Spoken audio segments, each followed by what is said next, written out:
أنا halkan iga soo deenaya barnaamij aad u fiican oo ku anfacaya aakhiro iyo adduunyo seeho adigoo naftaada xisaabiye seeho adigoo ana rabbigaaga caasin seeho adigoo Allah u tooba keena seeho adigoo quraanka akhriye seeho adigoo iska afiyo qof kasta oo ku dulmiye seeho adigoo walaalka qalbiga xaasinimo ugu haynin seeho adigoo ka fikiraya la kulanka Allah seeho adigoo u duceeyo waalidka iyo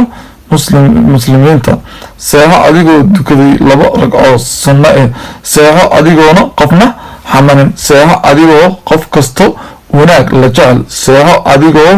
aroortaada iyo haween xaaskaaga u sama fashay kana farxisay seeho adigoo qof kasto diriska wanaajiye seeho adigoona qofna aan qiyaamin seeho adigoo faraxsan seeho adigoo markasta jecel horumarka dadka muslimiinta seeho adigoona ka shaqeynin xumaan iyo faqsi seeho adigoona qof walaalkaana aan caayinin seeho adigoo dadweynaha ka amaan heshay xumaantooda iyo samaantooda inaad tahay geesi inaad tahay libaax awoodaada kobci sharaftaada fiiri cadowgaaga badan xasadkaaga badan